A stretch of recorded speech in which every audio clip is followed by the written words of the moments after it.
65세 남성과 57세 여성이 만나 다시 재혼했지만 이것 때문에 이혼하게 되었습니다. 저는 김정우, 올해 65세입니다. 아내를 떠나보낸 후 저는 세상과 담을 쌓았습니다. 감정평가사로 일하면서도 늘 냉철하게 살았는데 정작 제 마음은 평가할 수 없더군요. 아내가 떠난 그날 이후로 집은 그저 잠만 자는 공간이 되었습니다. 아침에 눈을 뜨면 텅 빈 침대 옆자리가 보였고 저녁이면 혼자 먹는 밥이 목구멍으로 넘어가지 않았죠. 그렇게 2년을 보냈습니다.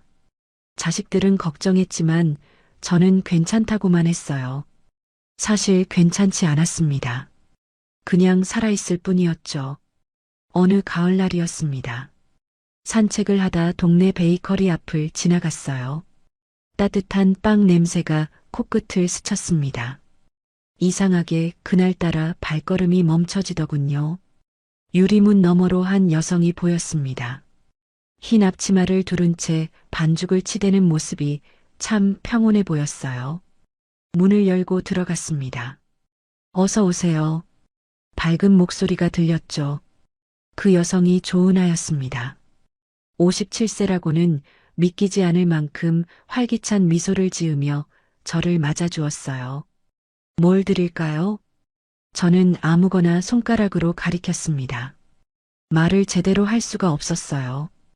오랜만에 누군가와 대화를 나눈다는 게 낯설었거든요. 단팥빵 좋아하세요? 오늘 아침에 구운 건데 아직 따뜻해요. 은하는 봉투에 빵을 담으면서 말했습니다.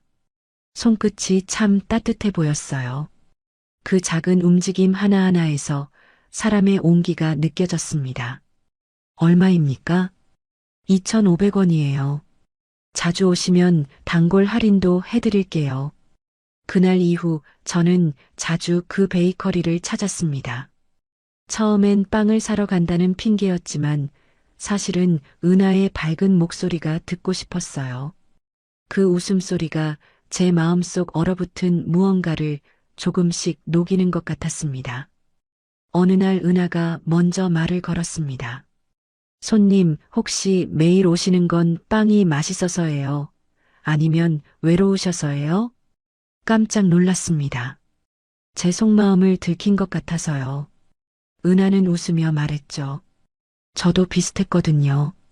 이혼하고 나서 사람들이 무서웠어요. 또 상처받을까 봐요.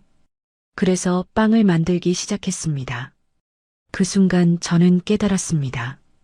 은하도 저처럼 상처받은 사람이라는 걸요. 그 사실이 묘하게 마음을 편안하게 했습니다. 저도 혼자 지낸 지 오래됐습니다. 처음으로 제 이야기를 꺼냈어요. 은하는 고개를 끄덕이며 들어주었습니다. 판단하지 않았고 위로하지도 않았어요. 그저 옆에 있어 주었죠. 그날 이후 우리는 이야기를 나누기 시작했습니다. 가게 문을 닫은 후 함께 차를 마시기도 했어요. 은하는 이혼 후 홀로 베이커리를 운영하며 살아온 이야기를 들려주었고 저는 아내를 잃은 후의 공허함에 대해 말했습니다. 빵 냄새가 이렇게 사람을 살릴 수도 있는 건가요? 어느 날 제가 중얼거렸습니다. 은하가 빙그레 웃으며 말했죠. 빵만으론 안 돼요. 빵을 나눠 먹는 사람이 있어야죠. 그 말이 가슴에 꽂혔습니다. 맞습니다. 저는 누군가와 무언가를 나누는 걸 너무 오래 잊고 살았어요. 은하의 작은 웃음이 제 마음을 두드리기 시작했습니다. 처음엔 작은 파동이었지만 점점 커져갔죠. 아내를 떠나보낸 슬픔이 사라진 건 아니었습니다. 하지만 그 슬픔 옆에 새로운 감정이 자리 잡기 시작했어요. 따뜻함이었습니다. 오랜만에 느끼는 살아있다는 감각이었죠. 단순한 설렘이 아니었습니다. 65세의 나이에 다시 누군가를 만난다는 건 청춘의 사랑과는 달랐어요. 더 조심스러웠고 더 진중했습니다. 하지만 동시에 더 은하도 비슷한 마음이었는지 어느 날 물었습니다. 정우 씨, 우리 이러다 진짜 친구 되는 거 아니에요? 친구면 안 됩니까? 아니, 친구도 좋죠. 근데, 은하가 말끝을 흐렸습니다. 저도 알았어요. 우리 사이에 흐르는 이 감정이 단순한 우정은 아니라는 걸요. 그날 저녁 처음으로 은하와 함께 산책을 했습니다. 낙엽이 바스락거리는 소리가 들렸고 선선한 바람이 불었죠. 은하는 제 옆에서 조용히 걸었습니다. 저는요, 정우 씨 만나면서 달라졌어요. 뭐가요? 일상이요. 매일이 똑같았는데 이제는 내일이 기다려져요. 그 말을 듣는 순간 제 가슴이 뛰었습니다. 오랜만에 느끼는 두근거림이었어요. 이 사람과 함께라면 제 남은 시간도 의미 있을 것 같았습니다. 빵 냄새에 이끌려 들어간 작은 가게에서 저는 다시 살아갈 이유를 찾았습니다. 은하와의 만남은 제 일상을 완전히 바꿔놓았습니다. 매일 아침 눈을 뜨면 가장 먼저 은하가 생각났어요. 오늘은 무슨 이야기를 나눌까? 어떤 표정을 지을까? 65년을 살면서 이런 설렘은 처음이었습니다. 아니, 정확히는 다시 찾은 감정이었죠. 베이커리에서 차를 마시던 우리는 어느새 함께 산책을 하게 되었습니다. 처음엔 가게 근처 공원을 한 바퀴 도는 정도였어요. 그러다 점점 멀리 걷게 되었죠. 한강변까지 가기도 했고 북한산 둘레길을 함께 걷기도 했습니다. 정우 씨는 걸을 때 참 조용하시네요. 어느 날 은하가 말했습니다. 저는 웃으며 대답했죠. 말이 필요 없어서요. 이렇게 옆에 있는 것만으로도 좋습니다. 은하가 제 팔을 살짝 잡았습니다. 그 순간 심장이 쿵하고 내려앉는 것 같았어요. 57세 여성의 손길이 65세 남성의 가슴을 이렇게 뛰게 만들 줄은 몰랐습니다. 주말이면 함께 요리를 했습니다. 은하는 빵만이 아니라 요리도 잘했어요. 저는 설거지를 담당했죠. 부엌에서 함께 시간을 보내는 게 이렇게 행복할 수가 없었습니다. 아내와 함께하던 시간이 떠올랐지만 죄책감은 들지 않았어요. 아내도 제가 이렇게 다시 웃는 모습을 원했을 거라고 생각했습니다. 정우 씨, 된장찌개에 뭘 넣으세요? 저는 감자하고 두부를 많이 넣습니다. 아, 저랑 똑같네요. 애호박도 넣으시죠? 당연하죠. 애호박 없는 된장찌개는 인정 못합니다. 이런 사소한 대화가 참 좋았습니다. 취향이 비슷하다는 게, 같은 것을 좋아한다는 게 이렇게 기쁠 줄 몰랐어요. 우리는 음식 취향뿐 아니라 좋아하는 음악도, 영화도, 책도 비슷했습니다. 시간은 빠르게 흘렀습니다. 만난 지 2달쯤 되었을 때였어요. 은하가 친구를 소개시켜 주었습니다. 민소라라는 분이었죠. 은하보다 1살 많은 58세였는데 굉장히 활달한 성격이었습니다. 아, 정우 씨가 은하가 맨날 얘기하던 그분이시네요. 소라는 제 손을 덥석 잡으며 말했습니다. 은하가 제 이야기를 했다니 괜히 기분이 좋았어요. 은하 언니가 요즘 얼마나 달라졌는지 아세요? 노래도 부르고 화장도 더 열심히 하고 완전 달라졌어요. 소라의 말에 은하가 얼굴을 붉혔습니다. 저도 모르게 웃음이 났어요. 은하도 저 때문에 변했다니 그게 참 뿌듯했습니다. 정우 씨도 많이 달라지셨어요. 처음엔 정말 우울해 보이셨거든요. 말도 별로 안 하시고. 은하가 말했습니다. 맞습니다. 저는 변했어요. 아침에 일어나는 게 기대되고 거울을 보며 옷차림을 신경 쓰게 되었죠. 살아있다는 게 느껴졌습니다. 저녁을 먹으며 소라가 물었습니다. 그래서 두 분 앞으로 어떻게 하실 거예요? 갑작스러운 질문이었습니다. 은하와 저는 서로를 바라봤어요. 사실 저는 이미 마음속으로 결정을 내린 상태였습니다. 이 사람과 남은 시간을 함께하고 싶다고요. 저는요. 제가 먼저 입을 열었습니다. 은하 씨와 함께하고 싶습니다.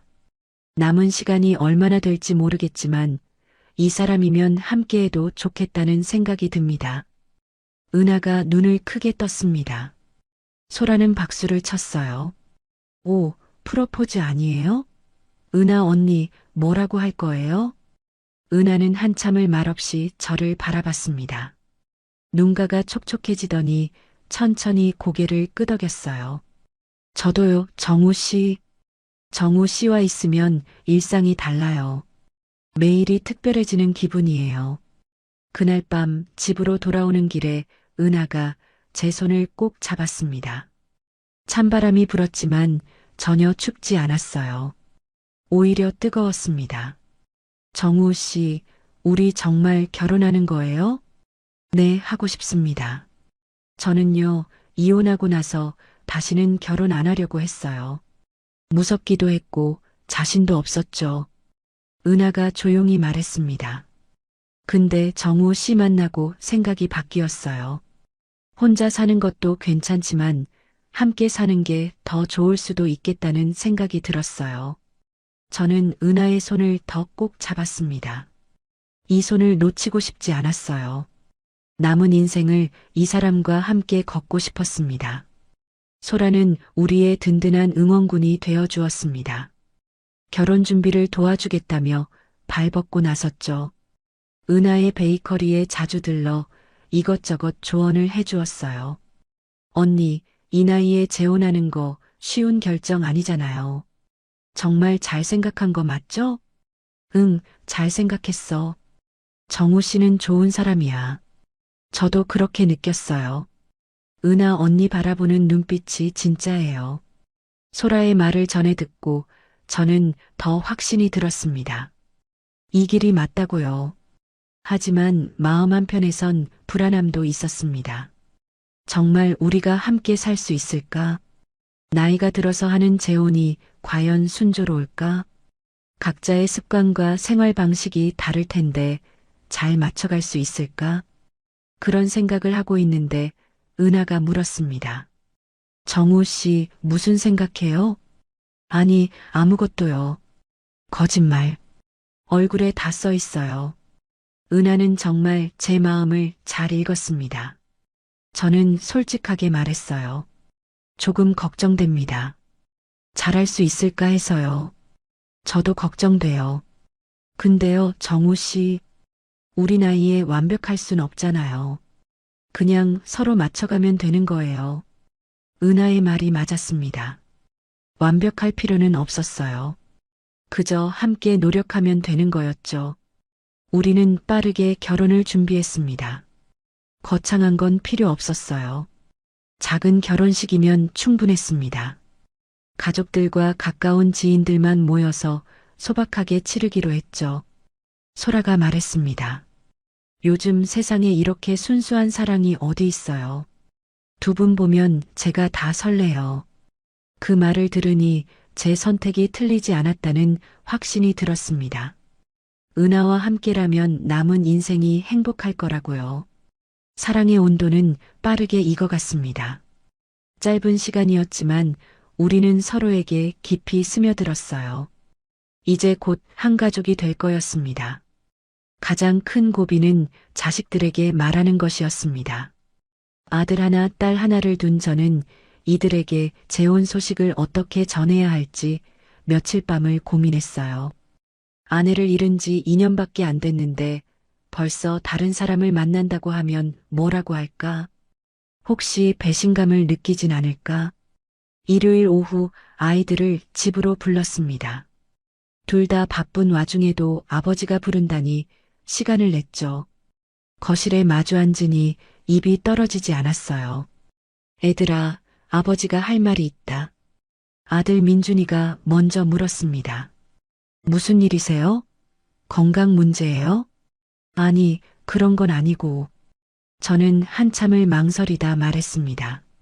사실은 요즘 만나는 사람이 있다. 순간 거실이 조용해졌습니다. 딸 지혜가 눈을 크게 떴어요. 만나는 사람이요? 그게 무슨... 재혼을 생각하고 있다. 조은아라는 분인데 베이커리를 운영하시는 좋은 분이야. 민준이가 벌떡 일어났습니다. 아버지, 지금 무슨 말씀을 하시는 거예요? 어머니 돌아가신 지 겨우 2년 됐는데요. 예상했던 반응이었습니다. 저는 차분하게 말했어요. 나도 안다. 하지만 아버지도 남은 인생을 혼자 살기엔 너무 외롭구나. 외로우면 저희가 자주 올게요. 왜 굳이 재혼까지 하셔야 해요? 지혜도 거들었습니다. 아빠, 저희는 아빠가 행복하셨으면 좋겠어요. 근데 너무 급하신 거 아니에요? 그분이 정말 좋은 분인지 어떻게 알아요? 자식들의 반대는 당연했습니다. 돌아가신 어머니에 대한 마음도 있었고, 낯선 사람이 들어오는 것에 대한 불안함도 있었겠죠. 저는 두 아이를 설득하기 시작했습니다. 한 번만 만나봐라. 은하 씨를 직접 보고 판단해도 늦지 않아. 며칠 후, 저는 은하와 함께 아이들을 만났습니다.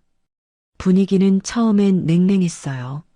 민준이와 지혜는 경계하는 눈빛으로 은하를 바라봤습니다. 하지만 은하는 전혀 주눅 들지 않았습니다. 오히려 밝게 웃으며 인사를 건넸어요. 만나서 반가워요. 은하예요. 아버님 이야기 많이 들었어요. 저희 아버지한테 뭐라고 들으셨어요? 민준이가 딱딱하게 물었습니다. 은하는 잠시 저를 바라보더니 말했죠. 따뜻한 분이라고 들었어요.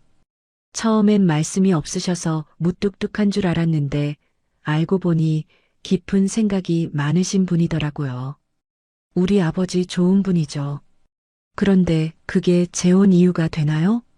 지혜의 날카로운 질문이었습니다. 은하는 고개를 끄덕였어요. 사실 저도 두려웠어요. 이혼하고 혼자 살면서 다시는 누군가와 살 생각을 안 했거든요. 근데 아버님을 만나고 생각이 바뀌었습니다. 이분이라면 함께 늙어가도 괜찮겠다는 생각이 들었어요. 은하의 솔직한 말투에 아이들의 표정이 조금씩 풀리기 시작했습니다.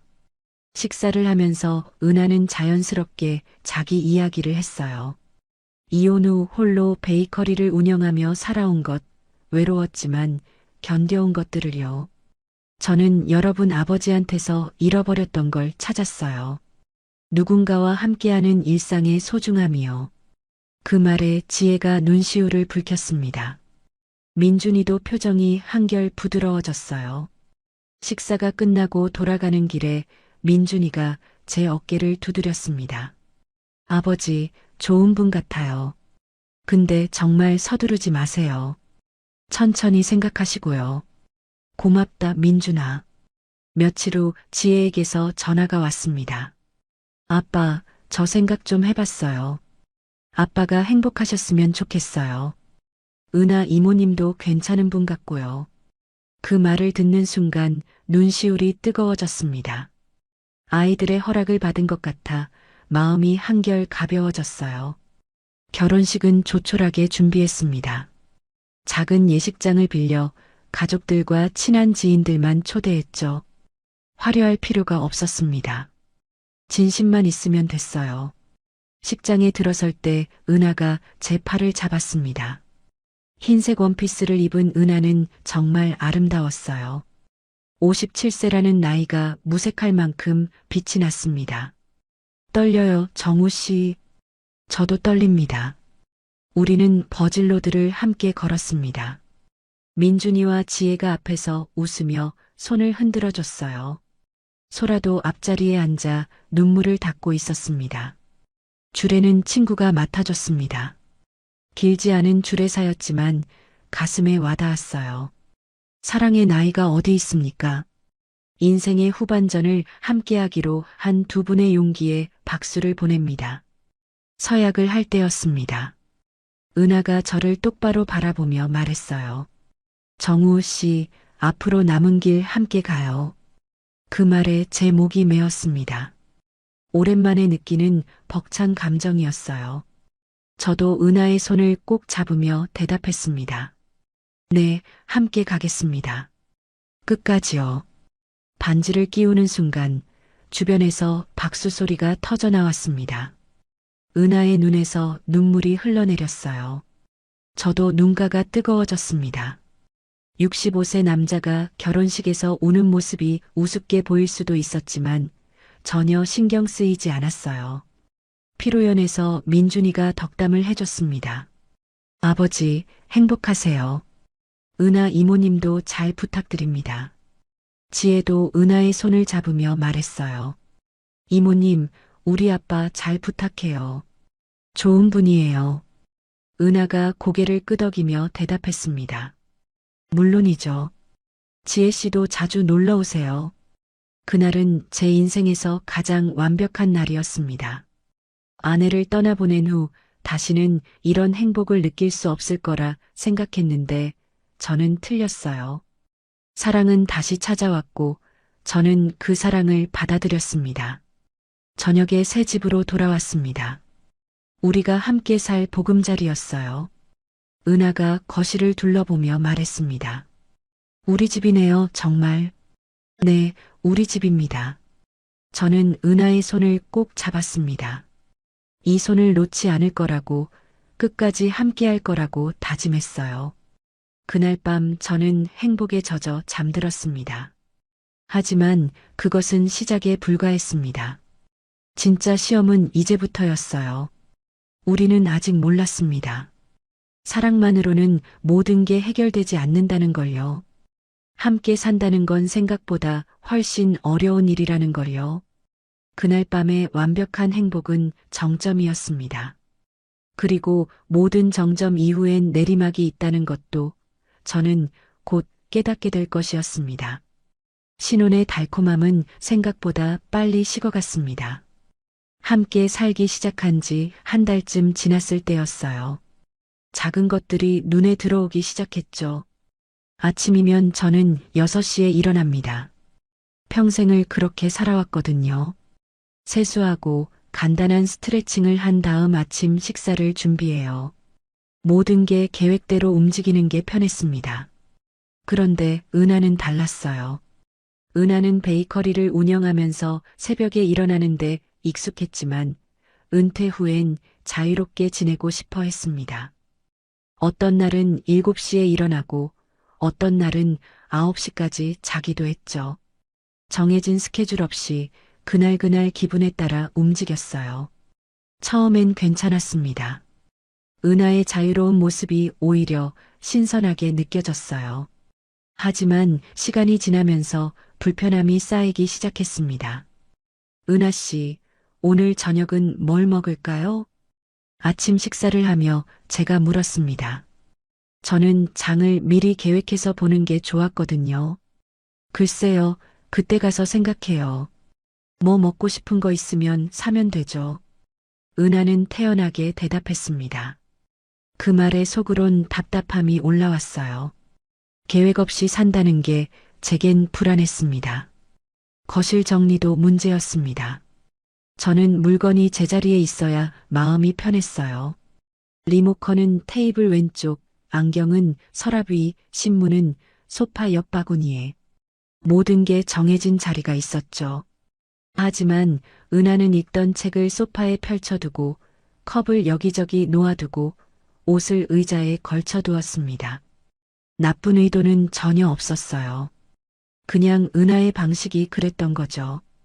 은하 씨, 컵은 여기 두면 안 돼요. 테이블에 자국 남아요. 제가 조심스럽게 말했습니다. 은하가 미안하다며 컵을 옮겼어요. 하지만 다음날 또 같은 일이 반복됐습니다. 정우 씨, 제가 또 그랬나요? 미안해요. 은하가 미안해하는 모습을 보니 제가 너무 까다롭게 구는 것 같았습니다. 하지만 마음 한편에선 답답함이 계속 쌓였어요. 저녁 식사 시간도 달랐습니다. 저는 6시 정각에 저녁을 먹는 게 습관이었어요. 혈당 관리도 있고 규칙적인 식사가 건강에 좋다고 생각했거든요. 그런데 은하는 시간에 얽매이지 않았습니다. 배고프면 먹고 안 고프면 늦게 먹었어요. 어떤 날은 8시가 넘어서야 식사를 하기도 했죠. 은하 씨, 이제 저녁 먹어야 하지 않을까요? 아, 조금만 이따 먹어요. 아직 배가 안 고파요. 제 속은 타들어갔습니다. 몸이 규칙적인 식사 시간에 익숙해져 있어서 시간이 지나면 속이 쓰렸거든요. 하지만 혼자만 먹을 수도 없었어요. 결국 저는 참다가 혼자 간단히 요기를 하게 됐습니다. 은하가 나중에 알고는 섭섭해했어요. 왜 저 기다리지 않고 혼자 드셨어요? 배가 고파서요. 은하 씨는 식사 시간이 불규칙해서 그럼 저한테 말을 하시든가요? 제가 맞춰줄 수도 있었는데 우리는 처음으로 언성을 높였습니다. 사소한 일이었지만 쌓인 감정들이 터져나온 거였어요. 제가 맞추는 것만 맞추는 건가요? 은하가 울먹이며 말했습니다. 정우 씨는 모든 게 계획대로 되어야 하잖아요. 저는 그렇게 못 살아요. 그 말이 가슴에 꽂혔습니다. 저도 맞추려고 노력했거든요. 은하가 늦잠 자는 것도 이해하려 했고 자유로운 생활 방식도 존중하려 했어요. 그런데 제 노력은 보이지 않는다는 생각이 들었습니다. 저도 맞추려고 합니다. 근데 은하 씨는 제 방식을 전혀 이해 못 하시잖아요. 이해 못하는 게 아니라 힘든 거예요.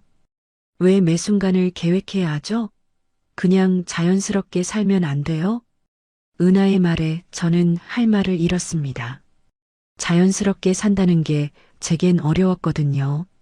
평생을 계획하고 준비하며 살아왔는데 이제 와서 바꾸라는 게 쉽지 않았어요.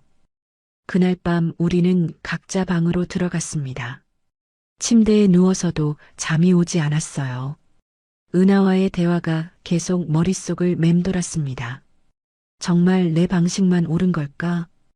은하의 자유로움이 틀린 건가? 아니면 내가 너무 경직된 건가?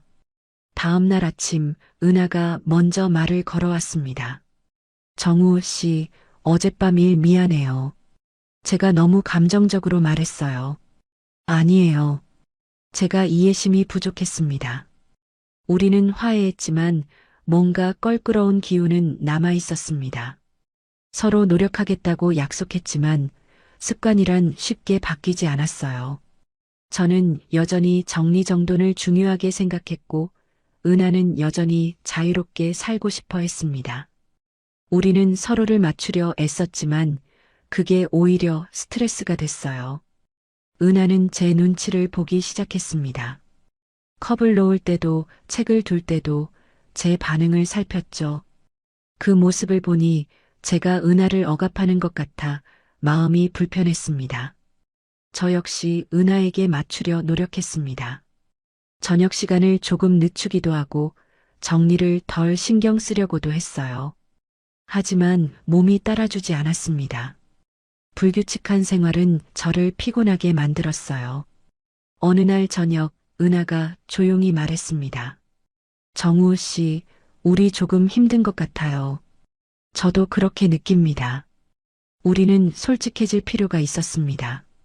서로 다른 점을 인정하고 어떻게 함께 살아갈지 진지하게 고민해야 했어요. 은하 씨, 제가 너무 강요한 건 아닌지 모르겠습니다. 아니에요. 저도 정우 씨 입장을 생각 못 했어요. 근데 솔직히 매번 맞추는 게 힘들어요. 은하의 말에 저도 고개를 끄덕였습니다. 저도 마찬가지였으니까요. 작은 균열은 점점 커져갔습니다. 사랑만으로는 메울 수 없는 틈이 생겨나고 있었어요. 서로를 위한 노력이 오히려 부담이 되고 배려가 희생처럼 느껴지기 시작했습니다. 그날 밤 저는 혼잣말을 했습니다. 내 방식만 틀린 건가? 옆방에서 은하도 비슷한 생각을 하고 있을 거라는 걸 저는 알았습니다. 우리는 서로를 사랑했지만 함께 사는 건 전혀 다른 문제였어요. 생활 습관의 차이만으로도 힘들었는데 더 큰 문제가 기다리고 있었습니다. 그것은 제가 전혀 예상하지 못한 것이었어요. 어느 날 저녁이었습니다. 함께 소파에 앉아 텔레비전을 보고 있었죠. 저는 은하 곁으로 조금 더 다가갔습니다. 은하가 살짝 몸을 뒤로 빼는 게 느껴졌어요. 처음엔 우연인 줄 알았습니다. 그런데 며칠 후 또 같은 일이 반복됐습니다. 제가 다가가면 은하가 자리를 피했어요. 손을 잡으려 하면 핑계를 대며 일어났고 포옹하려 하면 어색하게 웃으며 거리를 뒀습니다. 은하 씨, 요즘 저를 피하는 것 같은데요. 더 이상 참을 수 없어서 물었습니다. 은하는 고개를 저으며 말했어요. 아니에요, 무슨 말씀을. 하지만 은하의 눈빛은 다른 이야기를 하고 있었습니다. 뭔가 말하고 싶지만 못하는 것 같았어요. 저는 계속 물었습니다. 솔직하게 말해주세요. 제가 뭘 잘못했습니까? 은하는 한참을 망설이다가 입을 열었습니다. 정우 씨 미안해요. 근데 뭡니까? 가까이 있으면 냄새가 너무 힘들어요. 그 순간 제 머릿속이 하얘졌습니다. 냄새라니. 제가 냄새가 난다고요. 평생을 깔끔하게 살아온 저에게 그보다 충격적인 말은 없었습니다. 무슨 말씀입니까? 정말 미안해요. 제가 참으려고 했는데 견딜 수가 없어요. 특히 가까이 있을 때 채취가. 은하는 말을 끝까지 하지 못했습니다. 저는 얼굴이 화끈거렸어요. 모욕감과 수치심이 동시에 밀려왔습니다. 그럼 진작 말을 하시지. 왜 이제야? 말하기가 어려웠어요. 정우 씨 상처받을까봐. 저는 아무 말도 할 수 없었습니다. 방으로 들어가 문을 닫았어요. 거울 앞에 섰습니다. 65세의 남자가 거울을 보며 눈물을 흘리고 있었죠. 제가 냄새가 나다니. 아내와 함께 살 때는 한 번도 그런 말을 들은 적이 없었습니다. 매일 샤워를 하고 옷도 깨끗하게 입고 향수까지 뿌렸는데 그런데도 냄새가 난다고요. 그날 밤 저는 잠을 이루지 못했습니다. 은하의 말이 계속 귓가에 맴돌았어요. 제 몸을 맡아봤습니다. 제 코로는 특별한 냄새가 나지 않았어요. 하지만 은하는 힘들다고 했습니다. 다음 날 바로 병원을 찾았습니다. 의사 선생님께 솔직하게 말씀드렸어요. 최근에 체취가 심해진 것 같습니다. 검사 좀 받아보고 싶습니다. 여러 검사를 받았습니다. 결과가 나오기까지 며칠이 걸렸어요. 그 시간이 정말 길었습니다. 결과를 들으러 갔을 때 의사 선생님이 말씀하셨습니다. 김 선생님, 노화로 인한 호르몬 변화와 함께 당뇨 전 단계로 보입니다. 혈당 수치가 높아지면서 체취가 증가할 수 있어요. 당뇨 전 단계라니. 저는 충격을 받았습니다. 하지만 한편으로는 원인을 알게 되어 다행이라는 생각도 들었어요. 치료하면 나아집니까? 식단 조절과 운동, 그리고 개인위생을 철저히 하시면 많이 개선될 겁니다. 저는 그날부터 변화를 시작했습니다. 하루 2번 샤워를 했어요. 아침에 1번, 저녁에 또 1번. 샤워할 때마다 구석구석 깨끗이 씻었습니다. 식단도 완전히 바꿨습니다. 달고 기름진 음식을 끊었어요. 채소 위주로 먹고 물을 많이 마셨죠. 운동도 시작했습니다. 매일 아침 1시간씩 걸었어요. 옷도 신경 썼습니다. 섬유유연제를 여러 종류 사서 바꿔가며 써봤어요. 은하가 좋아할 만한 향을 찾으려고 노력했습니다. 은하 씨, 이제 괜찮습니까? 일주일쯤 지나서 조심스럽게 물었습니다. 은하는 잠시 망설이더니 고개를 끄덕였어요. 조금 나아진 것 같아요. 하지만 은하의 표정은 여전히 불편해 보였습니다. 제가 가까이 가면 여전히 몸을 살짝 피했어요. 그 모습을 볼 때마다 가슴이 아팠습니다. 더 노력했습니다. 샤워를 3번으로 늘렸어요. 아침, 점심, 저녁으로요. 향수도 더 자주 뿌렸고 옷도 하루에 2~3번씩 갈아입었습니다. 그러던 어느 날 은하가 말했습니다. 정우 씨, 너무 무리하지 마세요. 제가 예민한 거예요. 아니에요. 제가 문제니까 제가 고쳐야죠. 그게 아니라 사실 저한테 트라우마가 있어요. 은하는 처음으로 자기 이야기를 꺼냈습니다. 전 남편 이야기였어요. 전 남편이 술을 많이 마셨어요. 그러면 냄새가 정말 심했죠. 술 냄새, 담배 냄새에 땀 냄새까지. 그 냄새가 너무 싫었는데 참고 살았어요. 근데 그게 트라우마로 남은 것 같아요. 은하의 눈에 눈물이 맺혔습니다. 정우 씨 냄새는 그때랑 다른데 자꾸 그때 기억이 떠올라요. 그게 제 문제예요. 저는 은하를 이해하려 했습니다. 트라우마라는 게 이성적으로 해결되는 게 아니라는 것도 알았어요. 하지만 제 마음도 너무 힘들었습니다. 매일같이 샤워를 3번씩 하고 옷을 수시로 갈아입고 향수를 뿌리는데도 은하는 여전히 불편해했어요.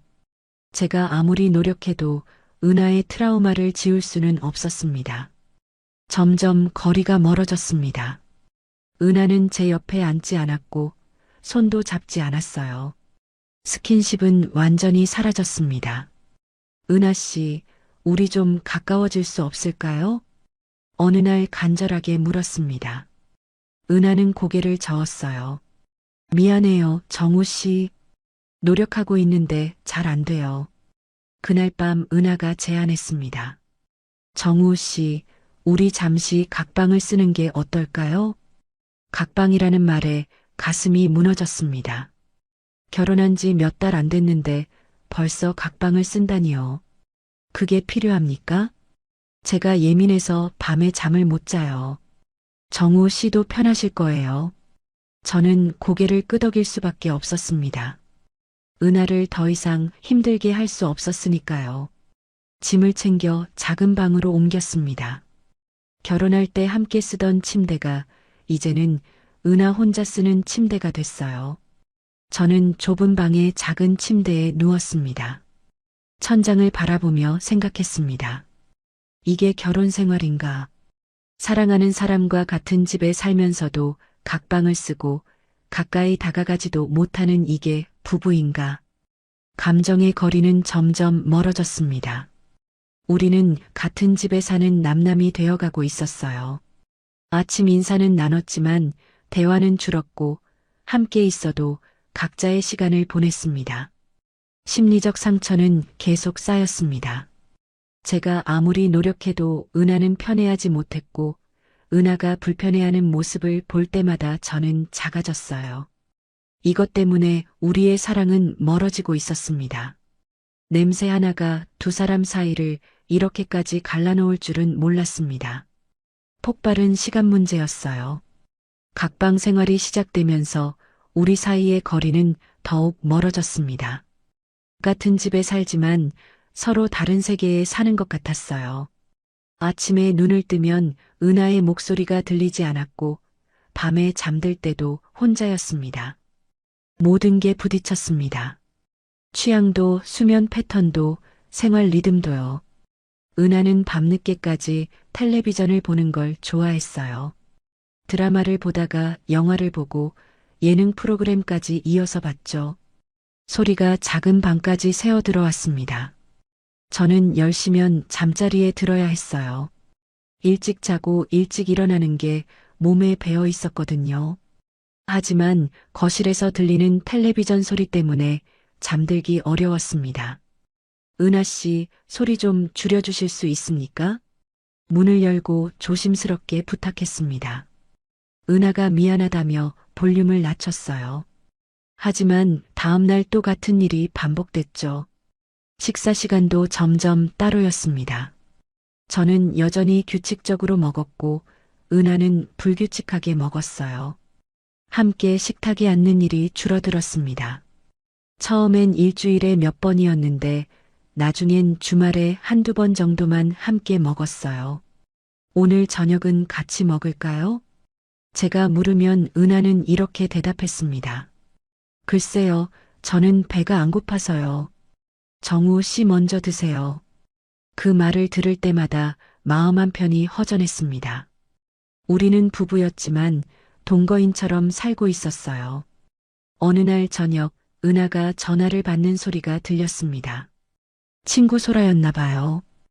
은하는 베란다로 나가 통화를 했는데 목소리가 작은 방까지 들렸습니다.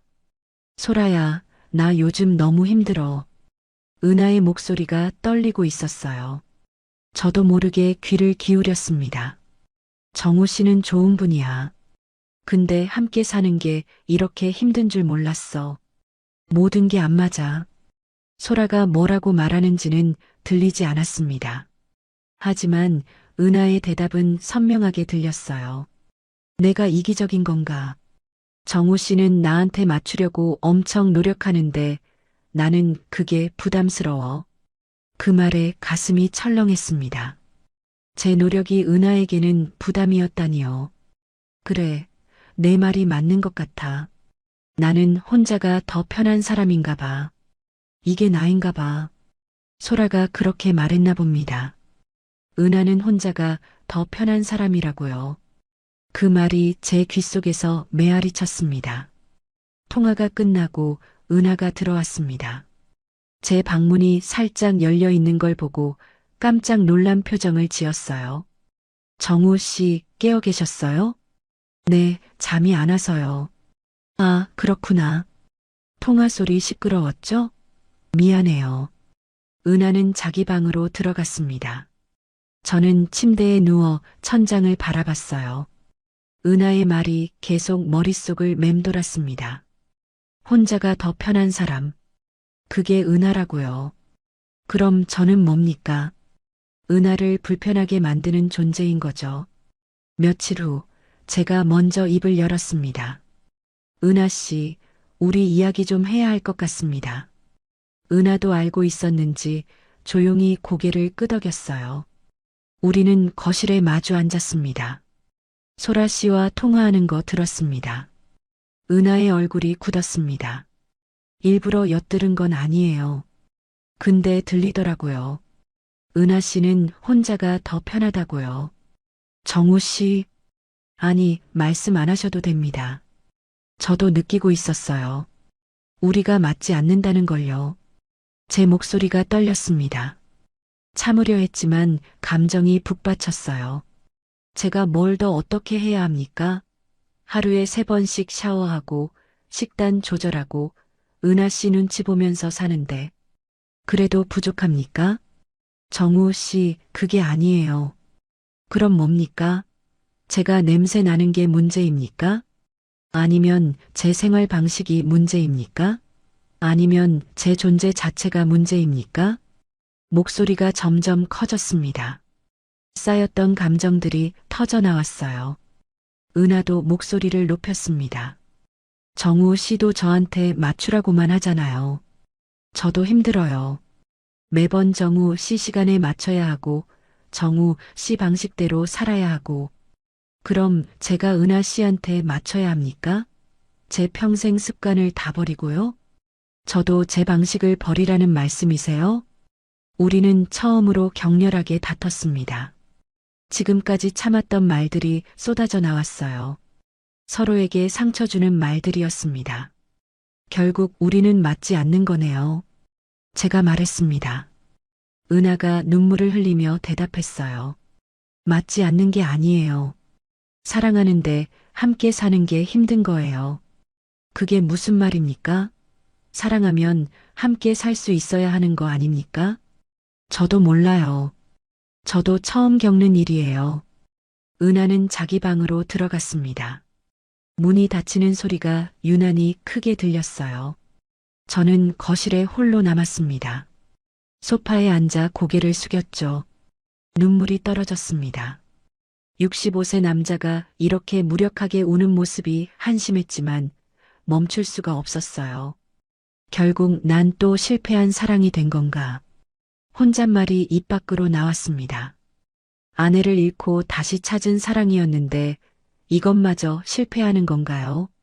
제가 뭘 잘못한 걸까요? 재혼을 결심한 게 잘못이었을까요? 밤이 깊어갔습니다. 저는 작은 방으로 돌아갔어요. 침대에 누워서도 잠이 오지 않았습니다. 은하와의 추억들이 떠올랐어요. 베이커리에서 처음 만났을 때 함께 산책하던 날들, 결혼식에서 손을 잡았던 순간, 모든 게 행복했습니다. 그런데 언제부터 이렇게 꼬인 걸까요? 사랑이 이렇게까지 어려운 거였나? 다시 혼잣말이 나왔습니다. 젊었을 때는 몰랐어요. 사랑하면 모든 게 해결될 줄 알았죠. 하지만 나이 들어서 하는 사랑은 달랐습니다. 각자의 습관이 너무 굳어 있었고 바꾸기엔 너무 늦었어요. 신뢰가 무너지고 있었습니다. 은하는 제가 변할 거라고 믿지 않았고 저는 은하가 저를 받아들일 거라고 믿지 못했어요. 서로를 의심하기 시작했고 대화는 점점 줄어들었습니다. 자존감도 바닥으로 떨어졌습니다. 제가 아무리 노력해도 은하를 만족시킬 수 없다는 생각이 들었어요. 제가 부족한 사람처럼 느껴졌습니다. 평생을 자신감 있게 살아왔는데 은하 앞에선 자꾸만 작아졌어요. 다음 날 아침 우리는 서로 눈도 마주치지 못했습니다. 인사만 간단히 나누고 각자의 시간을 보냈어요. 같은 공간에 있어도 마음은 너무 멀리 떨어져 있었습니다. 이 관계가 어디로 가고 있는지 저는 알 수 있었습니다. 끝이 보였어요. 우리는 절정으로 치달고 있었고 그 끝엔 이별이 있을 거였습니다. 하지만 인정하기 싫었습니다. 아직 포기하고 싶지 않았어요. 은하를 사랑했으니까요. 함께하고 싶었으니까요. 그러나 사랑만으로는 부족했습니다. 더 가까워지려 할수록 마음은 더 멀어졌어요. 이 모순을 저는 이해할 수 없었습니다. 아니, 이해하고 싶지 않았는지도 몰라요. 밤마다 혼자 방에 누워 생각했습니다. 우리에게 정말 방법이 없는 걸까? 이대로 끝나는 게 맞는 걸까? 하지만 답은 나오지 않았어요. 일주일쯤 지났을 때였습니다. 우리는 서로에게 말을 거의 하지 않았어요. 아침 인사도 점점 사라졌고 눈도 마주치지 않았습니다. 같은 집에 살지만 완전히 남처럼 지냈죠. 그날 저녁 은하가 제 방문을 두드렸습니다. 정우 씨, 잠시 이야기 좀 할 수 있을까요? 은하의 목소리는 평소보다 더 작았어요. 저는 문을 열었습니다. 은하의 눈이 붉게 부어 있었죠. 많이 울었나 봅니다. 무슨 일입니까? 거실로 나와 주실 수 있어요? 우리는 소파에 마주 앉았습니다. 은하는 한참 동안 말을 하지 못했어요. 손을 계속 비비작거렸습니다. 떨리고 있었죠. 정우 씨, 은하가 겨우 입을 열었습니다. 미안해요. 함께 사는 게 너무 힘들어요. 그 말을 듣는 순간 제 안에서 뭔가 무너지는 소리가 들렸습니다. 예상했던 말이었지만 직접 듣는 건 달랐어요. 저도 알고 있었습니다. 제 목소리도 떨렸습니다. 은하가 눈물을 흘렸어요. 정말 노력했어요. 정우 씨한테 맞추려고, 함께 살아가려고. 근데 안 되더라고요. 제가 이기적인 건가 봐요. 아니에요. 은하 씨 잘못이 아닙니다. 정우 씨 잘못도 아니에요. 그냥 우리가 안 맞는 거예요. 은하의 말이 맞았습니다. 누구의 잘못도 아니었어요. 그저 우리는 맞지 않는 사람들이었습니다. 사랑한다고 모든 게 해결되는 건 아니었죠. 이혼하자는 말씀입니까? 제가 조심스럽게 물었습니다. 은하가 고개를 끄덕였어요. 미안해요, 정우 씨. 정말 미안해요. 은하는 계속 사과했습니다. 하지만 사과할 일이 아니었어요. 우리 둘 다 최선을 다했으니까요. 붙잡아도 될까요? 제가 물었습니다. 은하가 고개를 저었어요. 붙잡아봤자 우리 둘 다 더 힘들 거예요. 더 망가질 것 같아요. 그 말에 저도 고개를 끄덕였습니다. 은하의 말이 맞았어요. 억지로 붙잡는다고 해서 달라질 건 없었습니다. 오히려 서로에게 더 큰 상처만 남길 뿐이었죠. 언제 나가실 겁니까? 이번 주말에 나가려고요. 짐이 많지 않아서 금방 정리될 것 같아요. 어디로 가십니까? 예전에 살던 집이 아직 남아 있어요. 거기로 돌아가려고요. 우리는 더 이상 할 말이 없었습니다. 모든 게 정해진 것 같았어요. 은하가 자리에서 일어났습니다. 정우 씨, 정말 미안하고 고마웠어요.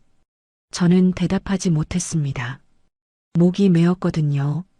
그냥 고개만 끄덕였어요. 주말이 되었습니다.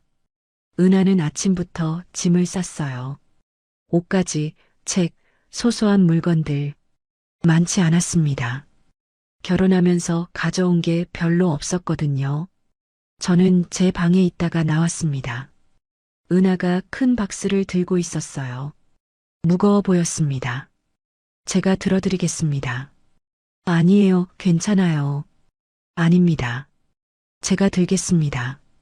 저는 은하의 손에서 박스를 받아들었습니다. 생각보다 무거웠어요. 하지만 참을 만했습니다. 차까지 날라다 주었죠. 몇 번을 왔다 갔다 했습니다. 은하는 제가 짐을 나르는 모습을 보며 눈물을 닦았어요. 저도 눈물이 났지만 참았습니다. 울면 안 될 것 같았어요. 마지막 짐까지 싣고 나니 차가 꽉 찼습니다. 은하가 운전석에 탔어요. 창문을 열고 저를 바라봤습니다. 정우 씨, 네, 정말 고마웠어요. 정우 씨 만나서 행복한 시간도 있었어요. 은하의 목소리가 떨렸습니다. 저도 입을 열었어요. 나도 그랬습니다. 은하 씨 덕분에 다시 살아있다는 느낌을 받았습니다. 건강 잘 챙기세요. 당뇨 조심하시고요. 은하 씨도 몸 관리 잘하세요. 베이커리 일 무리하지 마시고요. 우리는 서로를 걱정하는 말을 주고받았습니다. 이별하는 부부라고 믿기지 않을 만큼 차분했어요. 아니, 차분한 척하고 있었는지도 몰라요. 그럼 저 갈게요. 네, 조심히 가십시오. 은하가 시동을 걸었습니다. 차가 천천히 움직이기 시작했어요. 저는 그 자리에 서서 차를 바라봤습니다. 점점 멀어지는 차를 계속 봤죠. 모퉁이를 돌아서 차가 완전히 사라지고 나서야 저는 집 안으로 들어갔습니다. 문을 닫는 순간 다리에 힘이 풀렸어요. 바닥에 주저앉았습니다. 눈물이 쏟아졌습니다. 참았던 감정들이 한꺼번에 터져 나왔어요.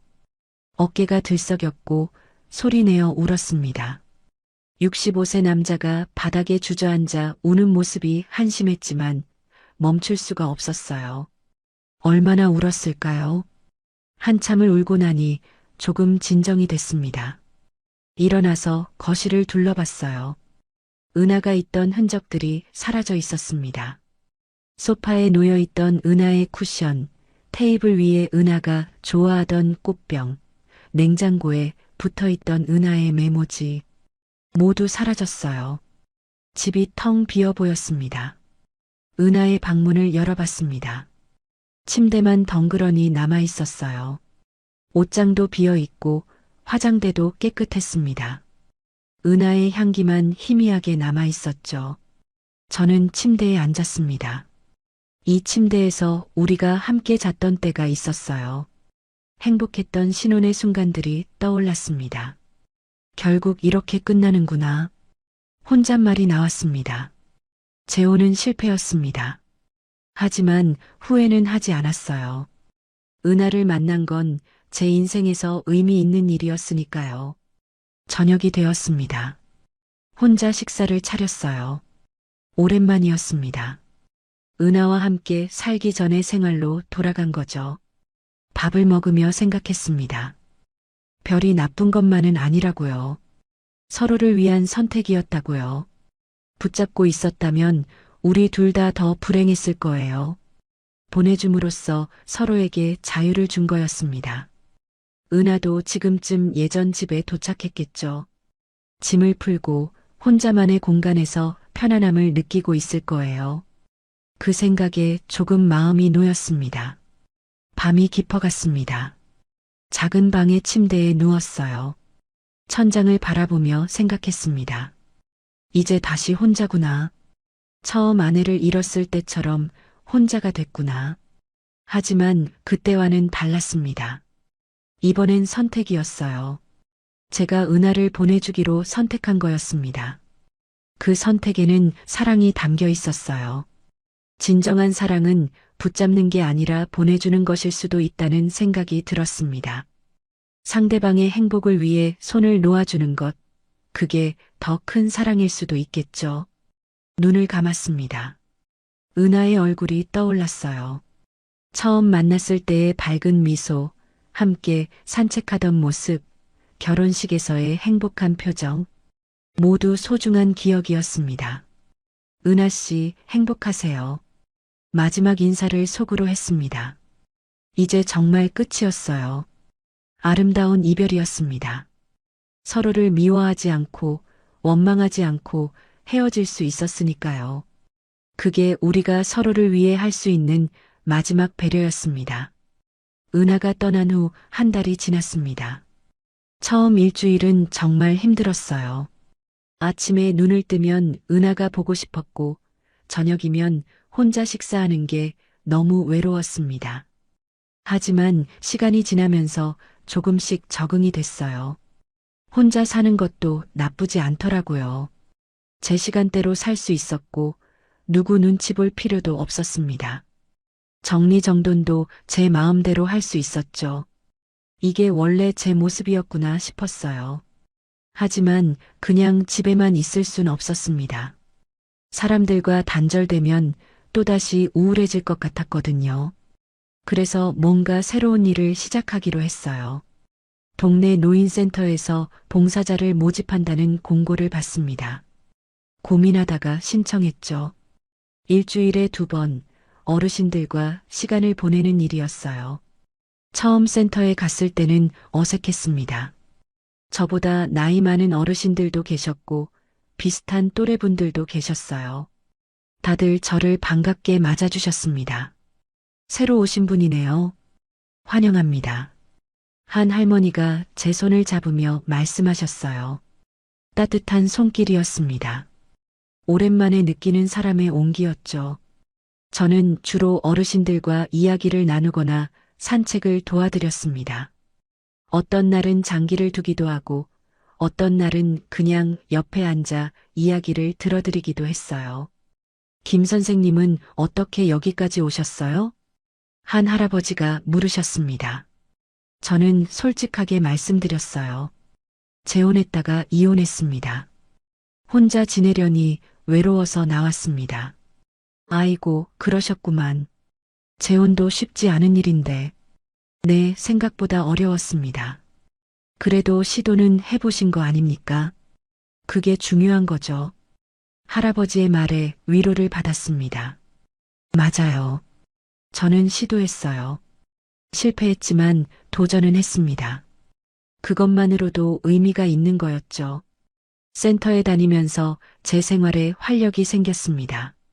일주일에 2번이지만 누군가를 만나고 이야기를 나누고 웃을 수 있었어요. 혼자 집에만 있던 때와는 완전히 달랐습니다. 어느 날 센터에서 다과회가 있었습니다. 어르신들이 직접 만든 음식들을 나눠 먹는 자리였어요. 떡, 과일, 차가 준비됐습니다. 김 선생님, 이거 한번 드셔보세요. 한 할머니가 직접 만든 송편을 건네주셨어요. 한 입 베어 물었습니다. 달콤하고 부드러웠어요. 맛있습니다. 다행이네. 요즘 손맛이 예전 같지 않아서 걱정했어요. 할머니가 웃으셨습니다. 그 웃음을 보는 순간 은하가 떠올랐어요. 은하도 빵을 만들 때 이런 표정을 지었었죠. 은하는 어떻게 지내고 있을까? 문득 궁금해졌습니다. 이혼하고 나서 연락을 하지 않았거든요. 서로에게 상처만 될 것 같아서요. 그날 저녁 집으로 돌아와 은하의 베이커리 블로그를 들어가 봤습니다. 은하는 온라인으로도 빵을 판매하고 있었거든요. 블로그가 업데이트되어 있었어요. 새로운 메뉴 사진들이 올라와 있었습니다. 예전보다 종류가 더 다양해진 것 같았어요. 게시글을 읽어봤습니다. 많은 분들의 응원 덕분에 매장을 확장하게 되었습니다. 더 많은 분들께 행복을 전달하고 싶습니다. 은하가 매장을 확장했다니 잘 되고 있나 봅니다. 제 입가에 미소가 지어졌어요. 은하가 행복하다니 다행이었습니다. 사진 속 은하의 얼굴은 밝아 보였습니다. 예전에 제가 처음 봤던 그 미소였어요. 베이커리에서 빵을 만들 때의 평온한 표정이었죠. 은하는 혼자일 때가 더 편한 사람이었습니다. 그게 은하의 모습이었어요. 저도 혼자 사는 게 편해졌습니다. 제 리듬대로 살고 제 방식대로 생활하는 게 자연스러웠어요. 누군가와 맞춰 살려고 애쓰지 않아도 됐죠. 민준이와 지혜가 가끔 찾아왔습니다. 이혼 소식을 듣고 걱정했지만 제가 괜찮다고 하자 안심했어요. 아버지, 많이 힘드시죠? 지혜가 물었습니다. 저는 고개를 저었어요. 처음엔 힘들었는데 이젠 괜찮다. 오히려 마음이 편해. 정말요? 응.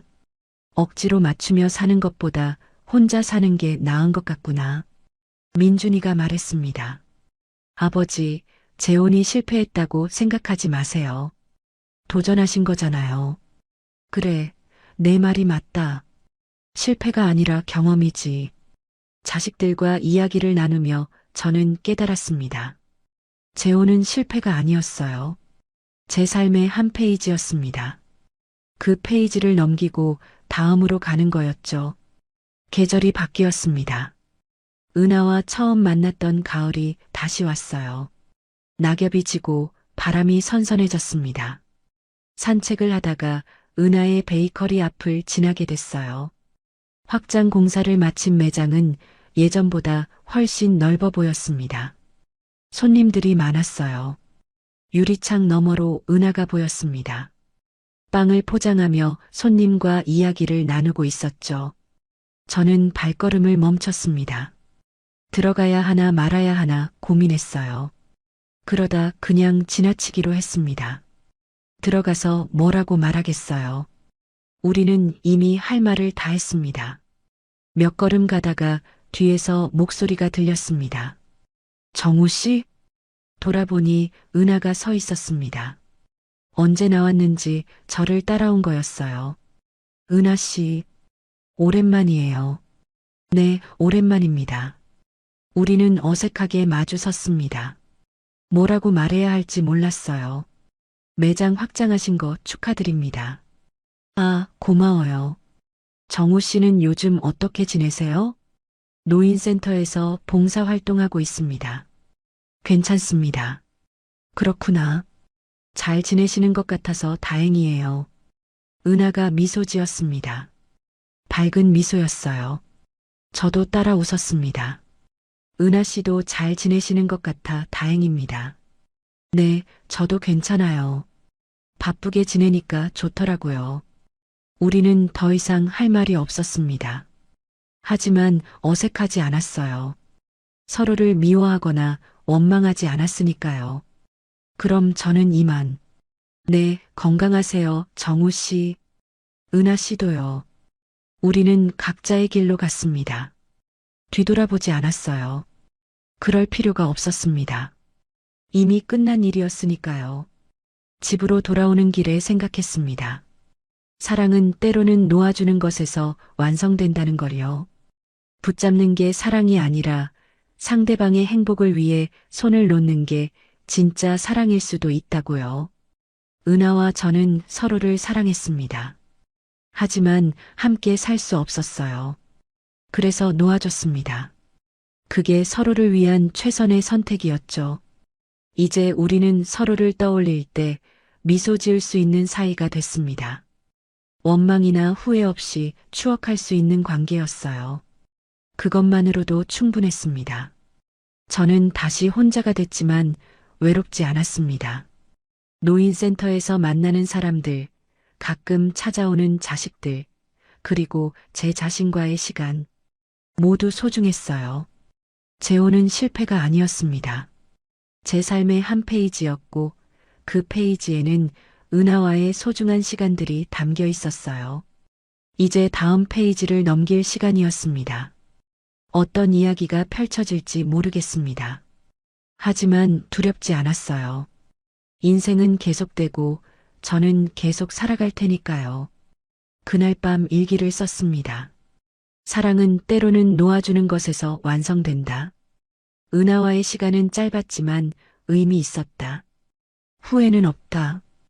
이제 나는 다음 페이지로 간다.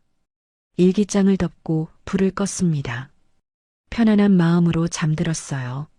내일은 또 어떤 하루가 될까? 기대되는 마음으로 눈을 감았습니다. 맞습니다. 맞습니다. 맞습니다.